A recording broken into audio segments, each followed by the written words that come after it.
Hey everyone, in today's video we'll talk about economic models and we'll see different types of economic models including the supply demand model. So first of all, what is model?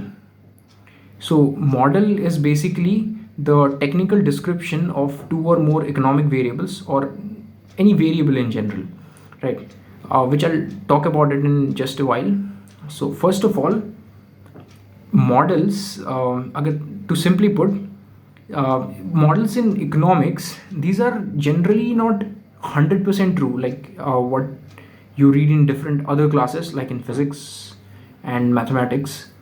These models, these are not 100% true, okay, but these are 10 to 95% true.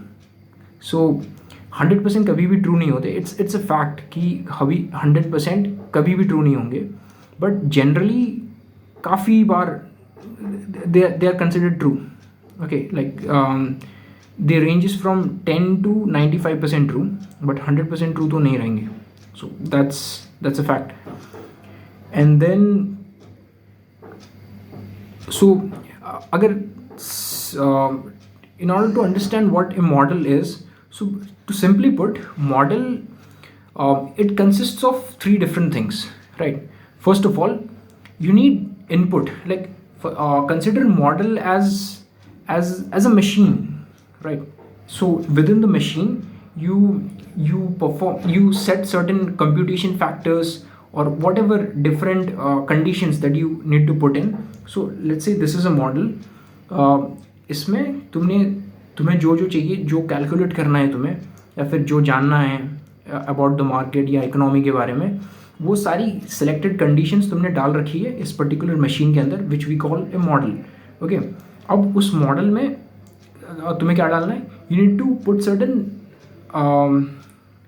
inputs, right? So these are inputs here are some simplified assumptions, like you put certain assumptions. क्योंकि अगर for example तुम्हें जानना है कि what are the stocks that I need to invest in right now in the stock market, so there are thousands of different stocks, right? Like for instance, the BSE has more than 2000 stocks listed on them. So हर किसी को तो analyse करते नहीं बैठोगे ना तुम. So for that you develop a model कि these are certain conditions, अगर ये चीज़ें मीट होंगी तो मैं इन्वेस्ट करूँगा, वरना नहीं करूँगा. लाइक सीधी बात. ओके, सो उस मॉडल के अंदर तुम ये सर्टेन कंडीशंस डाल दोगे कि अगर ये चीज़ रहेगी तो मैं इन्वेस्ट करूँगा, ये चीज़ रहेगी तो करूँगा, ये रहेगी तो करूँगा. 4-5 चीज़ें लिस्ट कर दोगे, तो अगर वो सारी चीज़ें फुलफिल होती हैं तो मैं इन्वेस्ट करूँगा, राइट? सो अब उन चीज़ों जो तुमने कंडीशंस डाले हैं, उनके लिए तुम कुछ एज्यूम करके कंडीशंस डालोगे ना. लाइक फॉर एग्जांपल कि एजम्पशन ये रहेगी कि हो सकता है कि अभी इकोनॉमी अच्छी जा रही है, लाइक ग्रो करने वाली है, राइट? कोई 1-2 साल में कोई वॉर नहीं होने वाला है, कोई क्राइसिस नहीं होने वाला है. These are the simplifying assumptions, these are the assumptions that you have considered, right? So वो सारी एजम्पशंस तुम इस मशीन में डालोगे. ये मशीन जो है कंप्यूट करेगी, like the computing, like inside the machine whatever you place as a computational factor, it may vary. Like हम बात करेंगे कि कितने अलग तरह के मॉडल्स रहते हैं. सो एंड बेसिकली जैसे कुछ चीज़ों में तुमने देखा होगा कि कुछ मॉडल्स में एल्गोरिदम का यूज़ किया जाता है, कि एल्गोरिदम के बेसिस पे हम डिसीजन लेते हैं whether to invest in that stock और नॉट. या फिर there can be certain mathematical equations, कि यार कुछ इक्वेशंस रहते हैं, उनको सॉल्व करके अगर डिज़ायर्ड रहेगा, अगर हमारे फेवर में रहे चीज़ें तो इन्वेस्ट करेंगे, राइट? अलग अलग चीज़ें होती हैं, सिमुलेशन मेथड्स होती हैं, and there are various other things.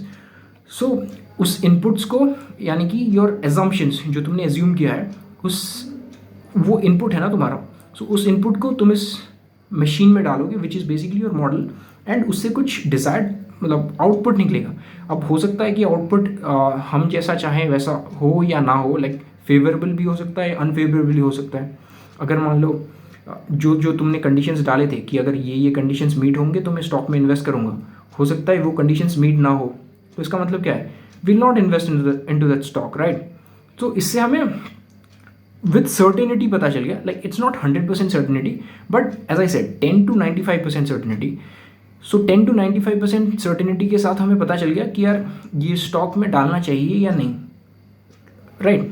So that's what A model is. And basically also with in the model जो हम स्टेप्स डालेंगे मॉडल के अंदर, कंडीशंस बेसिकली जनरली कोड करके डालते हैं वो सारी चीज़ें.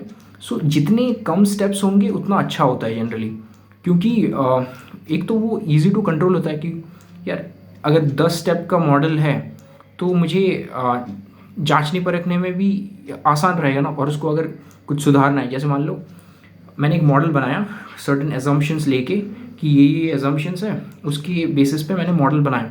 अब हो सकता है कि वो मॉडल गलत हो, राइट. मैंने कोई चीज़ छोड़ दी हो, या फिर मैंने 4-5 चीज़ें कंसिडर नहीं की हो, या लाइक इन्फ्लेशन रेट कंसिडर नहीं किया हो, या फिर गवर्नमेंट के दूसरे पॉलिसीज़ निकल गए वो मैंने कंसिडर नहीं किया हो, तो I always need to change it.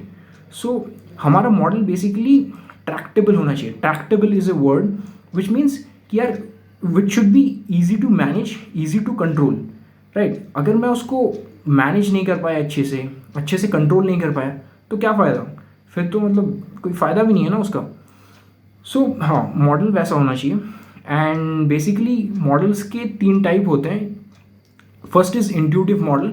Intuitive model basically intuition के हिसाब से हम इन्वेस्ट करते हैं. जैसे फॉर एग्जांपल अगर कोई एक पर्टिकुलर कंपनी है और तुम्हें लग रही है, लाइक स्ट्रांगली लग रही है कि वो कंपनी ग्रो होगी, यार लाइक होता है ना कभी कभी कि यार मुझे स्ट्रांगली लग रहा है ये पर्टिकुलर कंपनी बढ़ेगी इन फ्यूचर, या फिर ये पर्टिकुलर कंपनी उतनी नहीं चल पाएगी.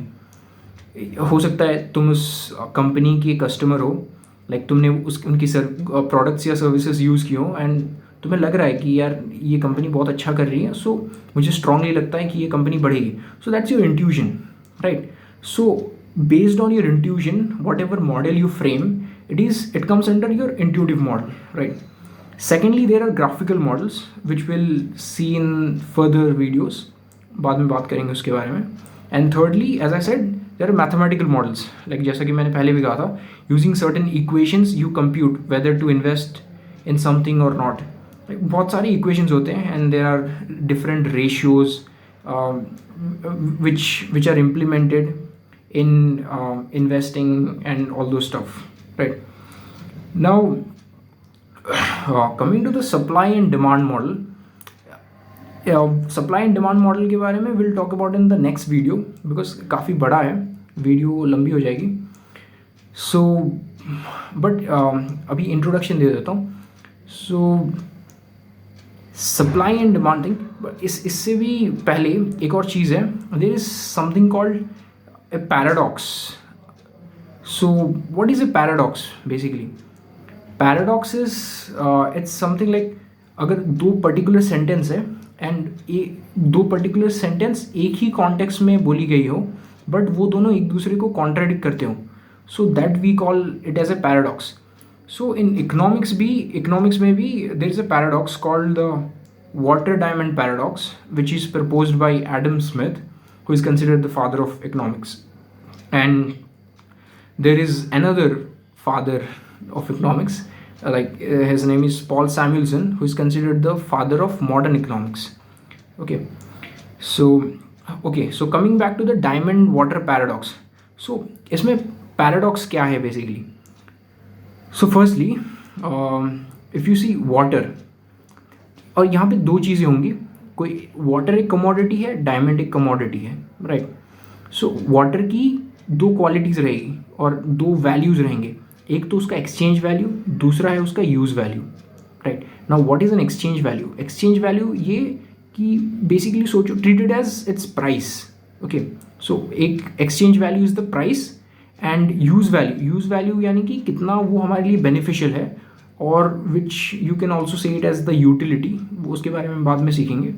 But so for now just treat exchange value as price and use value as कि यार वो हमारे लिए कितना काम में आ रहा है, right. So first of all for water, what is it's exchange value? कि यार what is the price of water if I से. सो water for 1 liter you can get it for 15 to 20 rupees, so not very much, like it's really cheap, right? But what is its use value? कि अगर मैं तुम्हें 3-4 दिन के लिए water ना दूँ तो क्या करोगे तुम? So basically you will have a really hard time, right? But at the same time, if you look at diamond, what is its purchase, what is its um, exchange value, or basically price? So price of diamond is very high, like it's in lakhs. छोटे से diamond के लिए लाखों देना पड़ता है तुम्हें. But what is its use value? Like as compared to water for you is very very important. Without it you cannot live, right? But can you say the same for diamond तुम्हारे लिए कितना important है?